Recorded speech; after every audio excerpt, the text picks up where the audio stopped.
Call वो option अनुबंध जिससे धारक को ऑप्शन खरीदने का अधिकार, लेकिन ये दायित्व नहीं है, मिल जाता है। और ये राइटर का दायित्व होता है कि वो इस आधारभूत आस्ति में से नियत भाव पर विशिष्ट संख्या में शेयरों का विक्रय अनुबंध की समापन तारीख को या इससे पूर्व करे।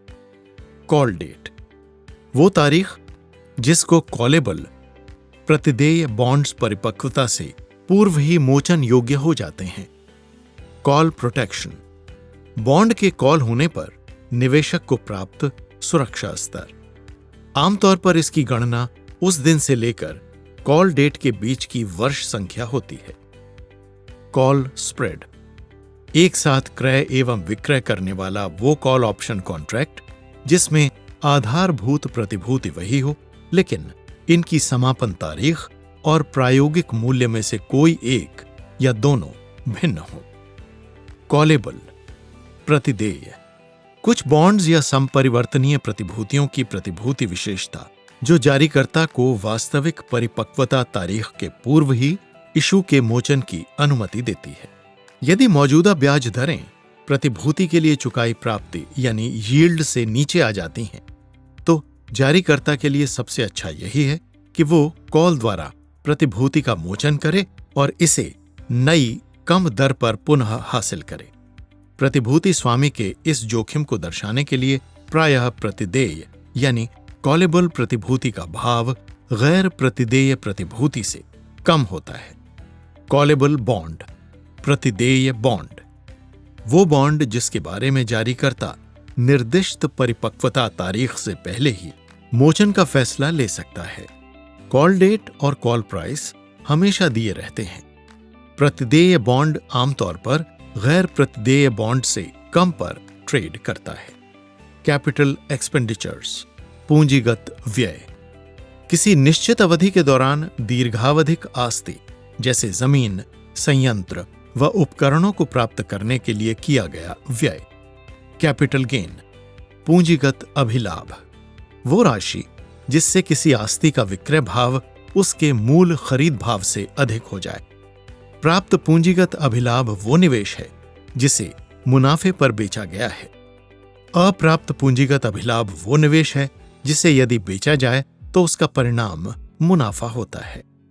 IRS mutual fund, bond, options, मकान और व्यापार को बेचने से प्राप्त पूंजीगत अभिलाभ पर पूंजीगत अभिलाभ कर वसूल करता है।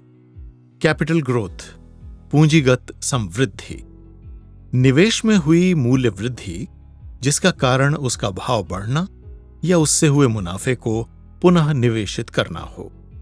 कैपिटलाइजेशन पूंजीकरण किसी कंपनी द्वारा जारी सभी शेयरों व बॉन्ड्स का कुल मूल्य।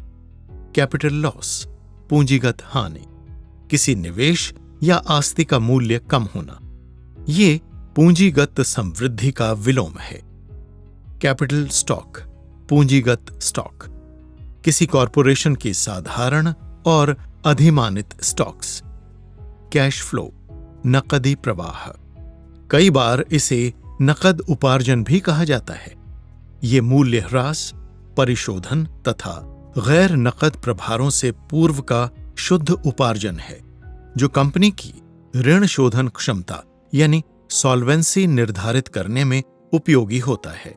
नकदी प्रवाह की गणना के लिए मूल्य ह्रास को कुल आय में जोड़ने के बाद इसे अधिमानित लाभांश में से घटा देते हैं। कैश डिविडेंड नकद लाभांश कंपनी के शेयर धारकों को नकद में किया जाने वाला भुगतान। ये राशि प्रायः कॉरपोरेशन की लाभप्रदता और निदेशक मंडल के निर्णय पर आधारित होती है। इसे कराधान आय माना जाता है। कैश एंड इक्विवेलेंट्स नकदी और समतुल्य कंपनी की आस्तियों का वो मूल्य जिसे तुरंत नकद में परिवर्तित किया जा सकता है। इन आस्तियों में प्रायः बैंक खाते और तरल विपणन प्रतिभूतियां यानी लिक्विड मार्केटेबल सिक्योरिटीज होती हैं। इनमें सरकारी बॉन्ड और बैंकों की स्वीकृतियां शामिल रहती हैं। सर्टिफिकेट वो इलेक्ट्रॉनिक या भौतिक दस्तावेज जो शेयर एवं बॉन्ड के स्वामित्व को दर्शाता है। चेंजेस इन फाइनेंशियल पोजीशन, वित्तीय स्थिति में परिवर्तन।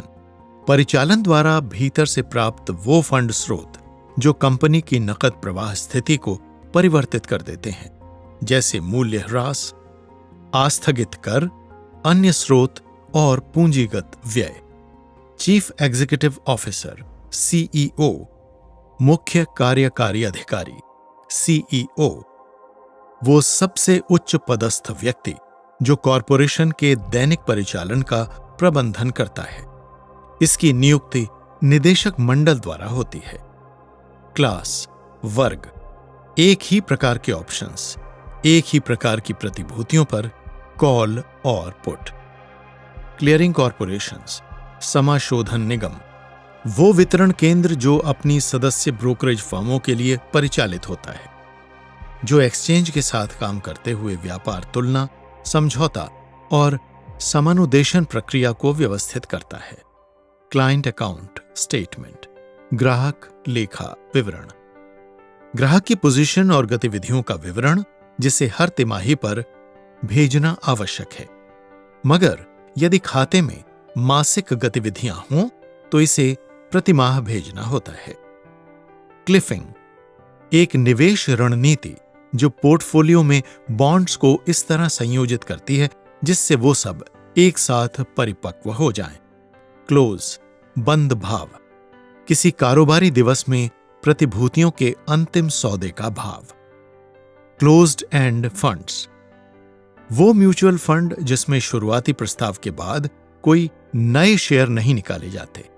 फंड के शेयरों को केवल प्रतिभूति लेनदेन के दौरान ही खरीदा या बेचा जा सकता है।